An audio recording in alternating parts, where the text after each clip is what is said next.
Arrancando as raízes do mal. Para fazer essa apresentação, eu me baseei especialmente nessa obra, A Chave para a Teosofia, mas também A Voz do Silêncio, Luz no Caminho e Aos Pés do Mestre. Foram praticamente os 4 livros nos quais eu me baseei, embora bem mais em A Chave para a Teosofia. Eu gostaria de lembrar, esclarecer um pormenor a respeito da Chave para a Teosofia. A Chave para a Teosofia foi o penúltimo livro escrito por Blavatsky, quando ela tinha escrito obras monumentais como Isis sem Véu, como A Doutrina Secreta e muitos outros artigos e livrinhos. A obra dela se encontra condensada nos Collected Writings, que já conta com 17 volumes, daqueles grandes, e é uma obra muito extensa, vastíssima. Quando já estava chegando o final de sua vida, ela sentiu a necessidade de resumir a sua própria obra, para que, naquela vastidão de ensinamento, o essencial não se perdesse. E a síntese que Blavatsky apresentou da sua própria obra é exatamente a chave para a teosofia. Aqui nós não temos tudo que ela escreveu, mas ela passa as chaves, justamente para que a gente possa compreender toda a sua obra.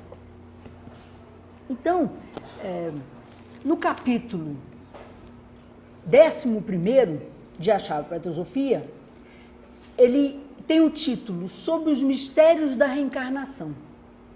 Para minha surpresa, esse capítulo fala muito mais de karma do que de reencarnação, mostrando que o karma é quem gera o próximo nascimento. O karma é quem comanda os ciclos. Então, nós vamos tentar investigar um pouco sobre o karma.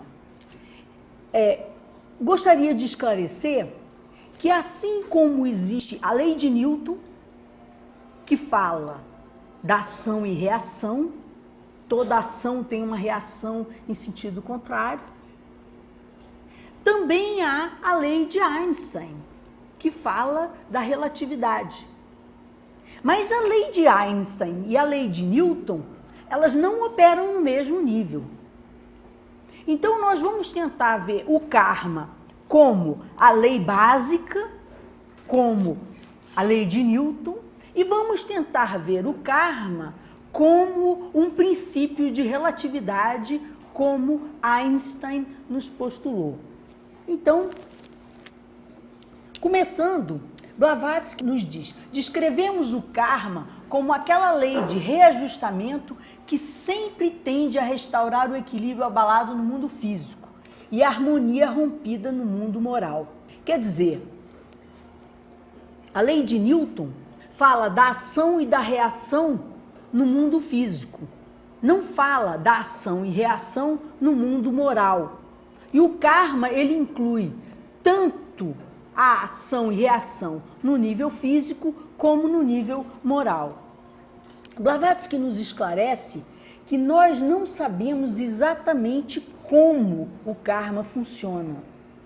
Que para se saber exatamente como o karma funciona, nós teríamos que ser videntes ou iniciados, nós teríamos que ter um grau de desenvolvimento que a humanidade comum ainda não tem.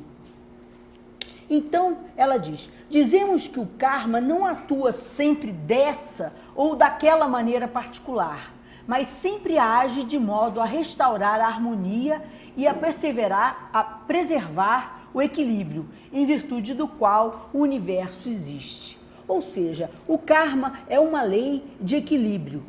Quando nós desequilibramos o equilíbrio do universo, essa lei coloca as coisas de volta no trilho. Como alguns de vocês que já leram A Chave para a Teosofia sabem, esse é um livro de perguntas e respostas. as perguntas, às vezes, as mais esdrúxulas possíveis e algumas até bastante pertinentes. Então, o questionador, né, o interlocutor, pergunta a Blavatsky: gostaria que pudesse dar-me um exemplo concreto da ação do karma. E a resposta dela: isso eu não posso fazer.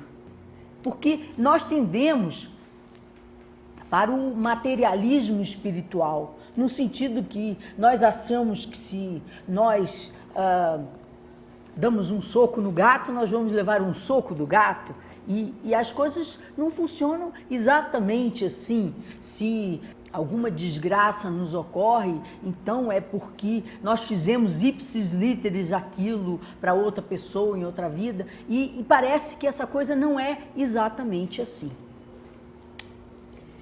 Ela nos esclarece mais. Podemos apenas ter certeza, como afirmei antes, que nossas vidas e circunstâncias presentes são resultado direto dos nossos próprios atos e pensamentos em vidas passadas. E aqui ela esclarece aquilo que eu acabei de dizer. Mas nós que não somos videntes ou iniciados, não podemos saber nada sobre os detalhes do funcionamento da lei do karma. O karma, nós tendemos a vê-lo como muito pessoal. Aliás, nós tendemos a ver o mundo como muito pessoal. Se uma pessoa nos agride, nós queremos saber o que é que nós fizemos para essa pessoa, para ela nos agredir, e muitas vezes não percebemos ou a própria circunstância que a pessoa está vivendo e o quanto, de uma certa forma, muitas vezes sobra para nós sem ser uma coisa premeditada. Quando nós, se nós formos avaliar um menino, se ele tem capacidade de estar na terceira série, na segunda ou na primeira, nós temos que ver o conhecimento prévio que esse menino tem. Se ele já é alfabetizado, se ele domina as 4 operações, se ele sabe ler com perfeição, ou se ele ainda engasga em algumas coisas. Então, o conhecimento prévio vai determinar se ele vai ficar na primeira, na segunda ou na terceira série. Mas não se pode dizer que um menino na segunda série sabe exatamente a mesma coisa que todos os outros meninos que estão na segunda série. Então, existem linhas gerais de karma. Então, a nossa posição, ela é devida, sem dúvida alguma, àquilo que nós fizemos anteriormente. Mas há um contexto que nos envolve que, às vezes, uns estão um pouquinho mais avançados, outros estão um pouquinho mais atrasados e, de uma maneira geral, como se o Brasil fosse uma sala de aula, os Estados Unidos fosse outra, a Europa fosse outra. Existem mentalidades coletivas que nos atingem a todos, e quando a gente sai do país é que isso fica mais fácil da gente ver o quanto a gente é brasileiro, o quanto a gente se parece com as características gerais do povo. E aí, quando você vai ver na sala de aula lá dos Estados Unidos, você vai ver que existem diferenças, existem características nacionais, características locais que nos envolvem a todos e que envolvem a outros em outras circunstâncias também. Então, nesse sentido, Blavatsky nos esclarece que a lei do karma, apesar dela nos atingir pessoalmente, ela é muito mais impessoal do que conseguimos imaginar. Então ela nos diz: não é a onda que afoga o homem, mas a ação pessoal do desgraçado que se dirige deliberadamente e se coloca sob a ação impessoal das leis que governam o movimento do oceano. Se nós acharmos que o oceano quis nos prejudicar para nos afogar, nós vamos estar, no mínimo, um pouco paranoicos, não é verdade? Mas nós nos colocamos numa posição em que as coisas acontecem. porque há leis que regem todo o universo. Então, é importante que nós percebamos essa atuação impessoal do karma. E o livre-arbítrio? Se o nosso karma é resultado dos nossos nascimentos anteriores e nós colhemos aquilo que plantamos, então, onde é que está o nosso livre-arbítrio? Então, já está tudo predestinado? Como é que é isso? É importante salientar que a palavra karma quer dizer ação. Ação que gera resultados. E os resultados, eles podem ser geradores de novos resultados num encadeamento kármico, os elos da roda de samsara. Então, da maneira com que nós reagimos ao karma, nós nos libertamos dele ou nós enlaçamos um novo elo kármico. Então, o livre-arbítrio é total. Nós podemos aprender a lição que o karma nos traz ou nós não podemos não aprender a lição que o karma nos traz. E aí é que nem pagar os juros do cheque especial, mas não mexer no principal. Então você está sempre pagando juros, você está sempre pagando juros, você está sempre pagando juros, mas você não mexe na dívida em si. Diz Blavatsky em A Chave para a Teosofia: o karma nada cria, nada planeja. É o homem que implanta e cria causas, e a lei kármica ajusta os efeitos. Ajuste esse que não é um ato, mas harmonia universal, sempre tendendo a voltar à sua posição original. De novo, karma é ação. Nós fazemos um movimento. A lei kármica nos traz de volta a consequência daquilo que fizemos. Mas a ação está implícita, mesmo no ato de sofrer os resultados de ações anteriores. Porque ao sofrer os resultados de ações anteriores, nós podemos aprender as suas lições ou não. Assim como um ramo, um galho, que forçado vigorosamente a dobrar-se, retorna à posição original com um vigor correspondente, se acontece de deslocar o braço de quem tentou dobrá-lo fora de sua posição natural, podemos dizer que foi o ramo que quebrou o nosso braço ou foi nossa tolice que nos trouxe a dor? De novo, Blavatsky ressalta o caráter impessoal do karma. E nesse sentido, é fundamental conhecer não só a lei do karma, como a lei da reencarnação, a lei da evolução, a lei do sacrifício, as leis que governam o universo. Porque, conhecendo as leis, nós não vamos nos contrapor a elas. Nós não vamos agir de uma forma que a lei precise, através de um procedimento, às vezes dolorido, nos colocar de volta na percepção correta. Pensamentos. Quando nós pensamos em karma, muitas vezes nós achamos, não, mas eu não estou fazendo nada. Nós achamos que a nossa ação está sendo correta, mas os nossos pensamentos, aí o que eu penso ou o que eu não penso é comigo. Blavatsky nos mostra que os pensamentos, eles acabam engendrando ações. Os pensamentos criam o universo. Se nós pensarmos nas circunstâncias da nossa vida, hoje eu sou mãe de 4 filhos e eu sou advogada. Num determinado momento, isso foi um pensamento. Eu queria ser mãe. Hoje, isso é um fato. Com a minha profissão, a mesma coisa. Num determinado momento, eu resolvi estudar direito. Na hora que eu resolvi estudar direito, eu abri. Hoje, a advocacia é um fato na minha vida. Então, isso são dois exemplos bem simples, mostrando como o pensamento engendra as circunstâncias da nossa vida. Então, Blavatsky nos diz: cada pensamento e ato através da vida traz consigo, para o bem ou para o mal, uma influência correspondente sobre outros membros da família humana. E o tal do arrependimento?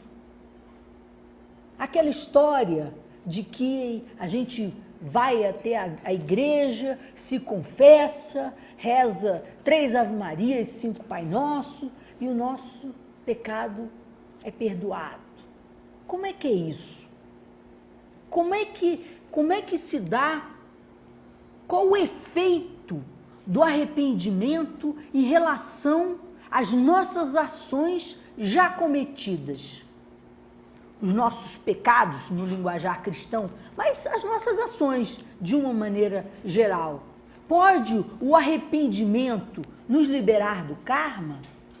Blavatsky nos explica: nenhum arrependimento, por maior que seja, pode apagar seus resultados no futuro. E aí ela vai mais longe e diz: quando, depois que a pedra foi lançada ao lago, pudermos chamá-la de volta à mão, trazer de volta as ondulações, eliminar a força despendida, restituir as ondas etéricas ao seu estado de não ser anterior, apagar cada traço do ato de atirar o objeto, de modo que o registro do tempo jamais mostre que ele ocorreu. Então, poderemos pacientemente ouvir os cristãos argumentar sobre a eficácia dessa reparação vicária. Ou seja, a ação que já foi gerada, ela já causou os seus efeitos. Não dá para trazer de volta o leite derramado para o copo. Não dá para trazer de volta a pedra à mão, conforme ela nos explica. No entanto, ela nos esclarece que o arrependimento tem o seu papel. Não no sentido de nos liberar do karma daquilo que já foi produzido. O arrependimento, se sincero, impedirá um homem de repetir erros. Não pode salvá-lo ou aos outros dos efeitos daqueles já cometidos, que infalivelmente o alcançarão nessa vida ou no próximo renascimento. Conformidade ou aceitação. Uma das coisas que é o resultado da crença no karma é uma conformidade, uma aceitação. Muitas vezes eu já vi críticas de pessoas ao karma, dizendo que as pessoas que acreditam no karma são muito resignadas, são muito passivas, aceitam, dizendo amém a todas as circunstâncias na vida. Como é que é isso? Como nós já dissemos, karma quer dizer ação. O karma nos vem num momento apropriado para que nós possamos aprender as suas lições. Então, qual é o papel da aceitação, da conformidade? Blavatsky nos explica: a crença no karma é a razão mais elevada para que alguém se conforme com a sua sorte nessa vida e o mais poderoso incentivo para o esforço de melhorar o renascimento seguinte. Ou seja, é aquela passagem que diz: Senhor, dai-me força para mudar aquilo que pode ser mudado. Dai-me paciência para aceitar aquilo que não pode ser mudado. E, principalmente, dá-me sabedoria para saber distinguir uma coisa da outra. No sentido de que os efeitos, nós temos que passar por eles. Mas a maneira com que nós passamos pelo efeito vai implicar no aprendizado ou não. Se nós passamos com revolta, ou se nós usamos aquilo como um poderoso incentivo para melhorar daqui para frente. Por quê? Porque as condições que nós temos agora, nós criamos no nascimento anterior. Mas as condições do próximo nascimento, nós estamos criando agora. E a maneira com que nós reagimos ao karma é fundamental para que essas condições possam ser efetivamente melhoradas. E, como eu disse para vocês, esse capítulo de A Chave para a Teosofia é sobre os mistérios da reencarnação. E aí ela fecha o gancho dizendo: a lei do karma é intimamente entretecida com a da reencarnação. Apenas essa doutrina pode nos explicar o misterioso problema do bem e do mal e reconciliar o homem com a terrível e aparente injustiça da vida. Nada, a não ser essa certeza, pode tranquilizar nosso senso de justiça revoltado. Mas aí nós encontramos uma passagem que cria uma polêmica nesse entendimento horizontal do karma. Essa passagem se encontra nas Cartas dos Mestres para Sinit, volume 2, carta 92, onde o mestre Kuthumi diz: nossos chelas são ajudados apenas quando são inocentes das causas que os colocaram em dificuldades, quando tais causas são geradas por influências alheias, externas. Como é que é isso? Se nós recebemos tudo o que nós merecemos, como é que um chela, um aspirante, um discípulo, uma pessoa de desenvolvimento espiritual avançado, pode ser ajudado porque é inocente das causas que o colocou em dificuldades? Essa é uma passagem bastante polêmica. Pareceria que o karma não existe, ou que pode sobrar para nós sem que nós realmente tenhamos dado causa àquilo. A minha lógica sempre me disse que, se por acaso um resultado ou uma situação está acontecendo agora que não é o resultado do passado, isso vai ser compensado no futuro. Então, nesse sentido, a injustiça como tal, ela não existe. Porque ou ela é resultado, ou aquela circunstância é resultado do passado, ou ela vai ser compensada para frente. E achei uma passagem, especialmente na página 145, numa nota de rodapé, onde Blavatsky explica exatamente isso, que o karma pode ser compensado. E ela diz, ela se referindo à passagem do mestre que fala de que os chelas poderiam ser inocentes em relação às causas que os colocaram em dificuldade. Ela diz: a ideia essencial daquela passagem da Carta dos Mestres era que os homens frequentemente sofrem os efeitos das ações de outros, efeitos que, portanto, não pertencem estritamente ao seu próprio karma. E, por esses sofrimentos, eles naturalmente merecem compensação. Ou seja, aquilo que não é resultado exato do passado, se sobrou para nós, de uma certa forma, uma circunstância que não estava no nosso karma pessoal, nós não precisamos nos afligir, porque isso vai ser compensado. E nós seremos ajudados, de uma certa forma, em relação àquela situação. Uma outra passagem bastante enigmática.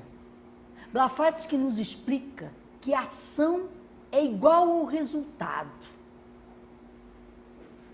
Ou seja, não é o karma da ação que gera uma reação. A própria ação já é a reação. A própria ação já é o seu resultado.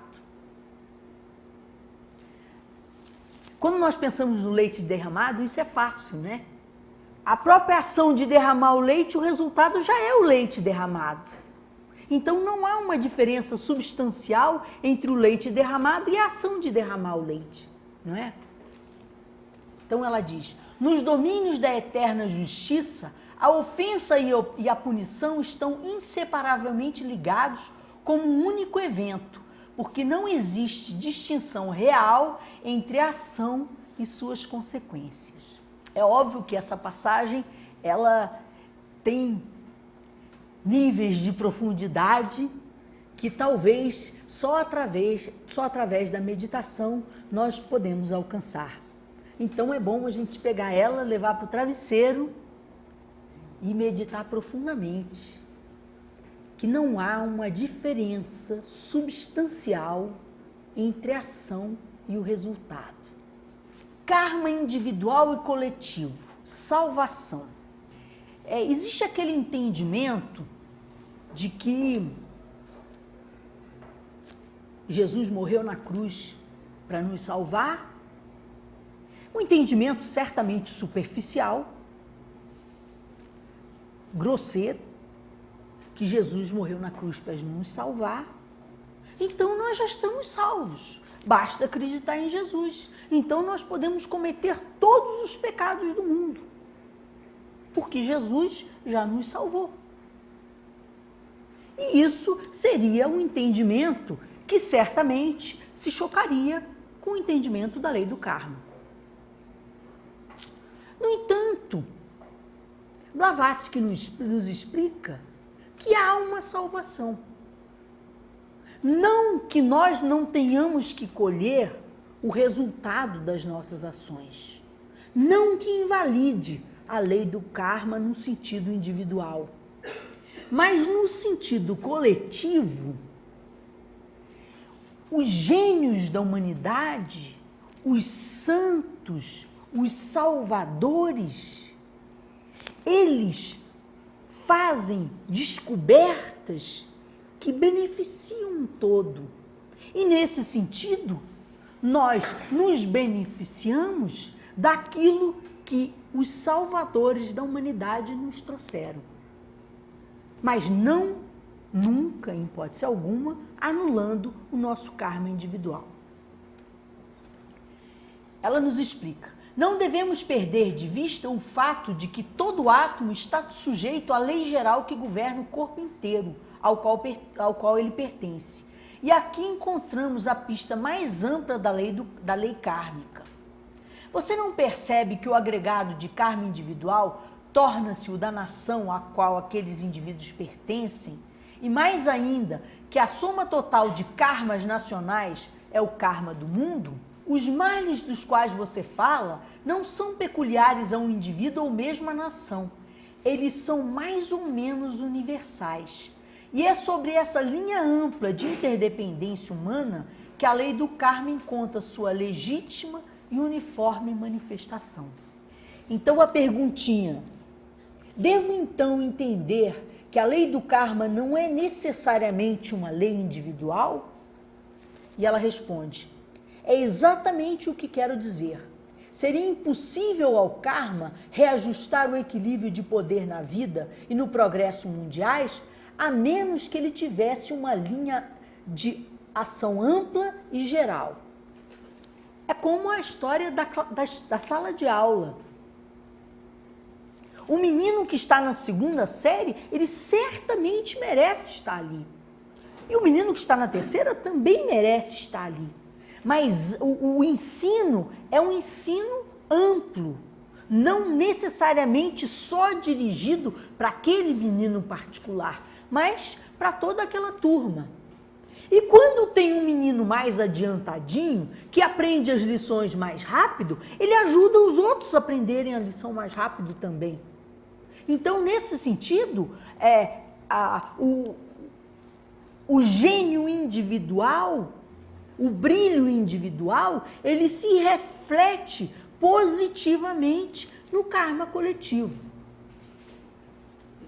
Então, ela vai além. Está reservado às almas heróicas, os salvadores da nossa raça e nação, descobrir a causa dessa desigual pressão de karma retributivo e, por um supremo esforço, reajustar o equilíbrio de poder, salvando as pessoas de um engolfamento moral 1000 vezes mais desastroso e mais permanentemente maléfico. Então, se nós pensarmos nas lâmpadas que nos iluminam aqui nesse recinto, nós somos todos beneficiados por elas. No entanto, Thomas Edison foi quem inventou a lâmpada. Ele, com o seu gênio próprio, ele fez uma descoberta que nos beneficiou a todos.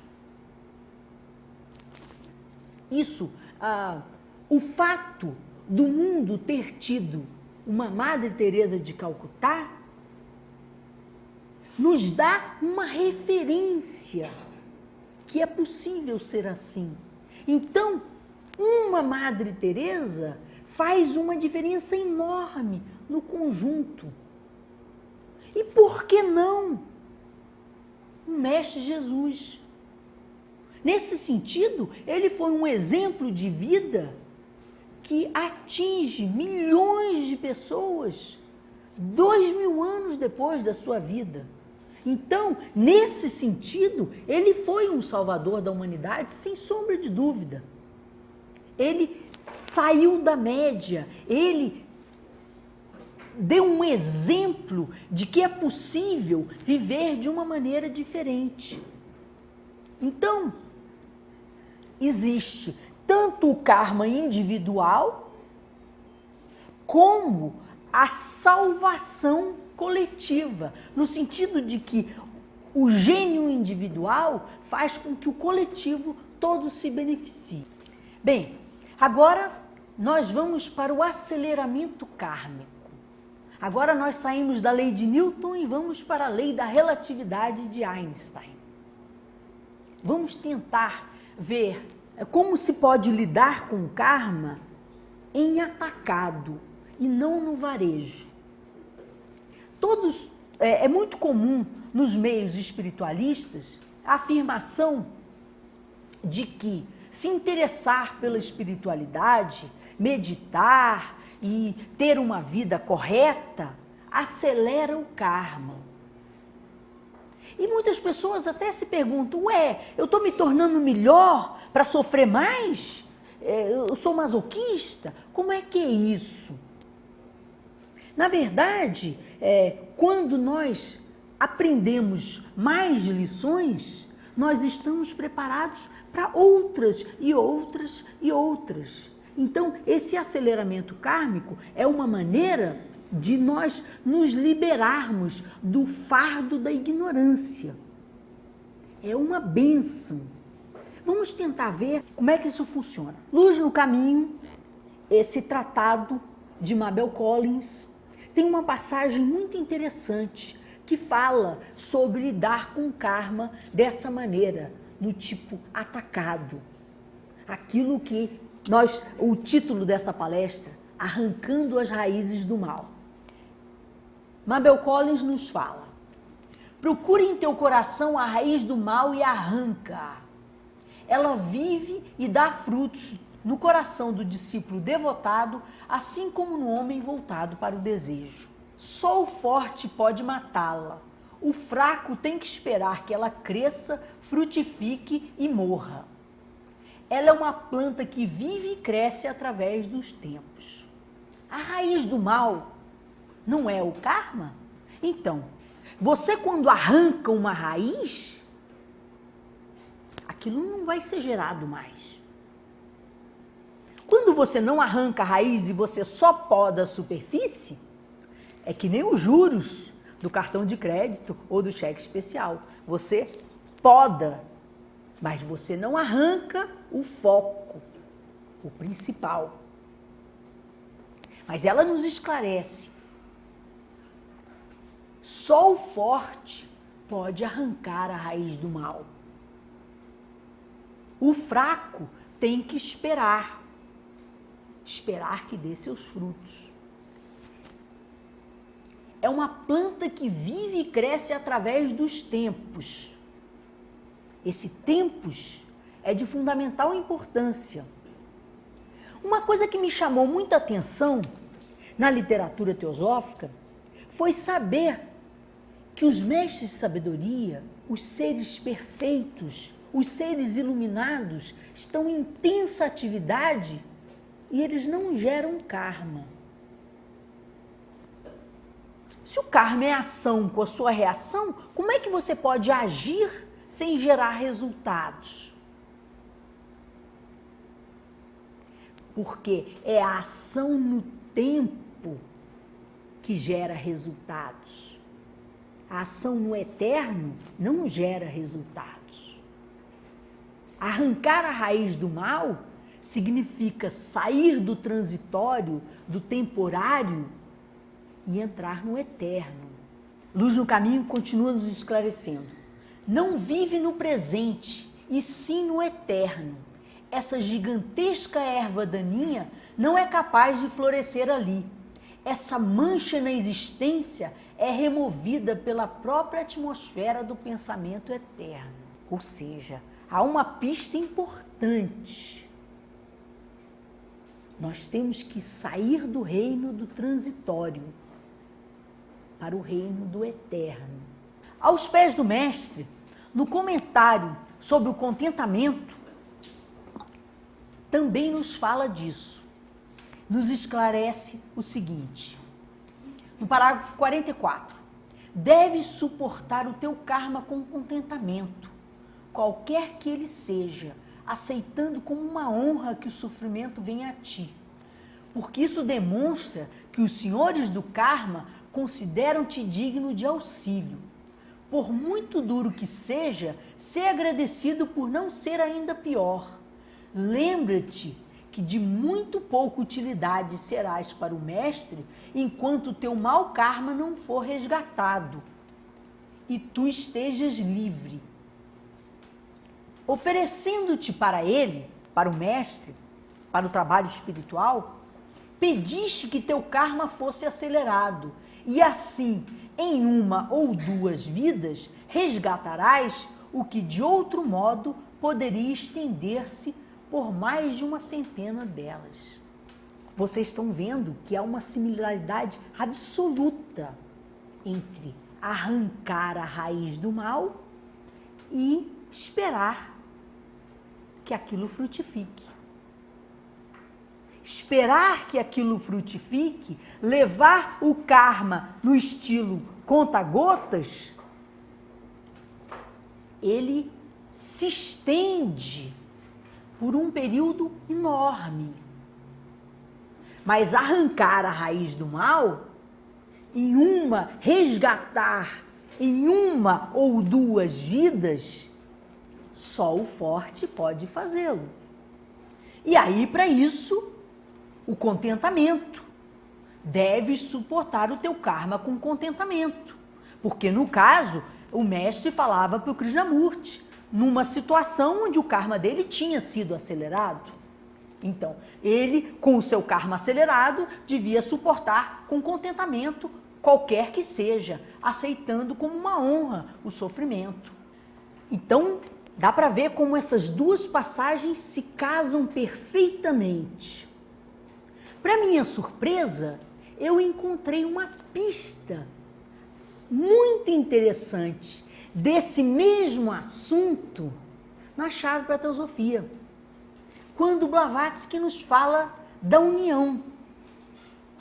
E ela diz: nem seriam as leis do karma inescrutáveis se os homens trabalhassem em união e harmonia, ao invés de desunião e luta, pois desapareceria a nossa ignorância daqueles caminhos, se os atribuíssemos à sua causa correta.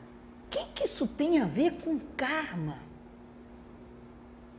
O leite que eu derramei, o efeito que vem a mim das minhas ações, o que trabalhar em união com os outros tem a ver com isso?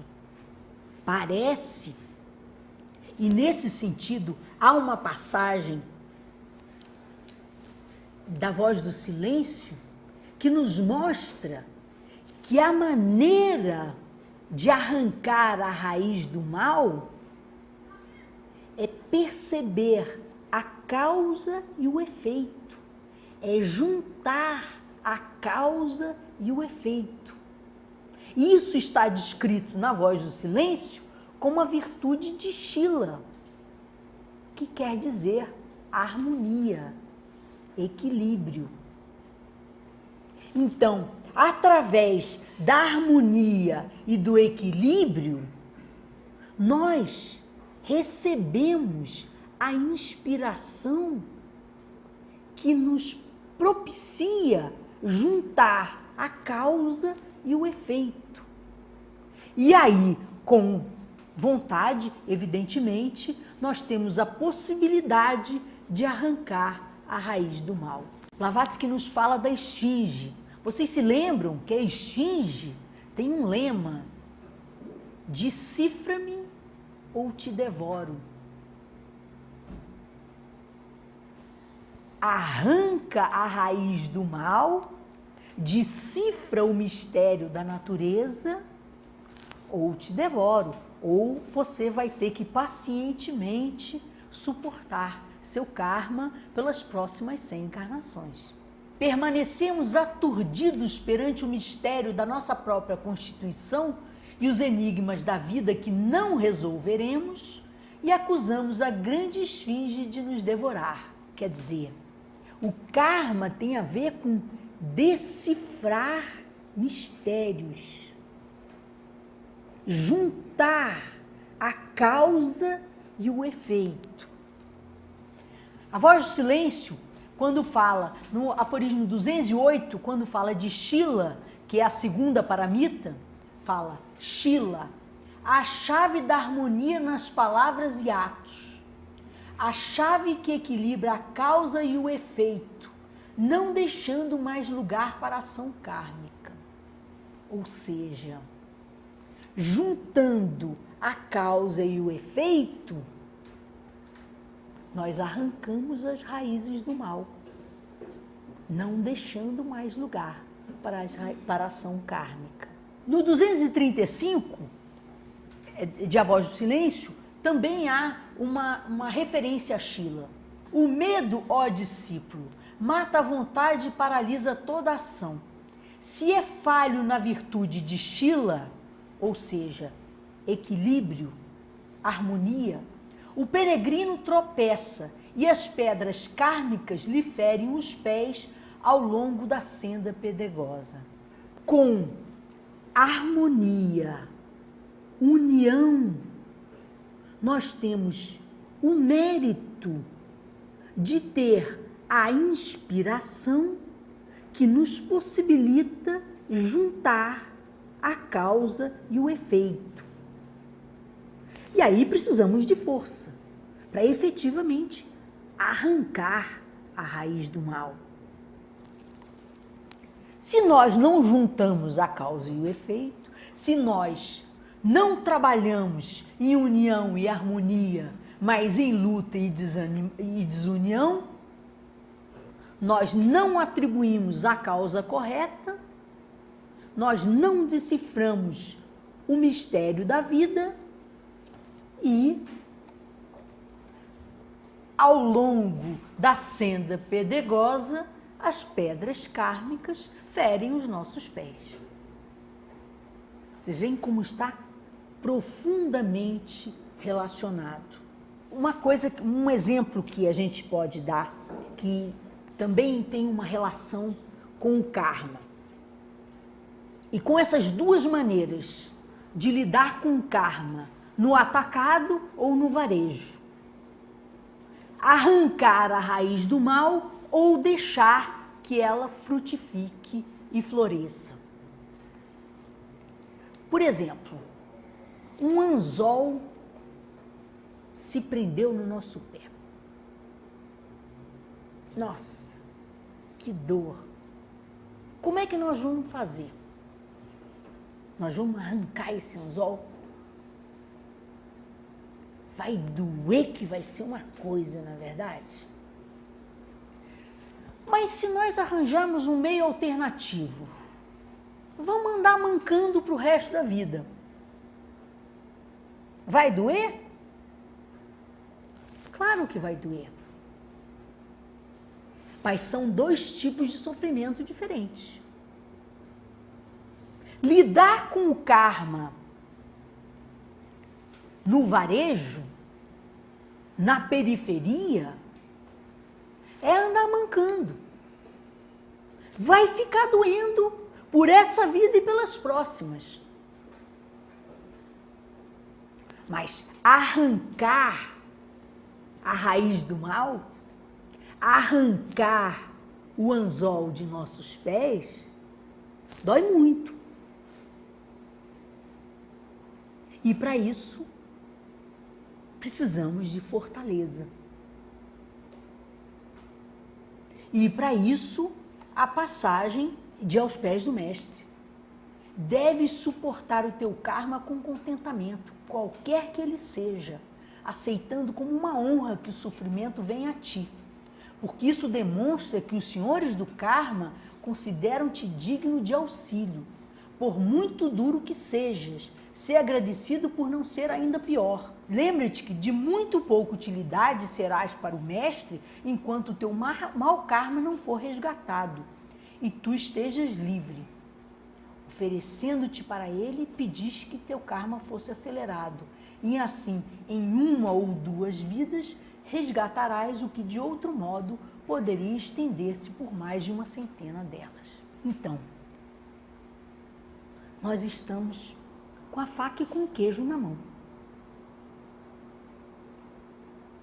Nós vamos arrancar esse anzol dos nossos pés? Ou vamos andar mancando por essa existência e pelas próximas existências? Esse anzol se chama egoísmo.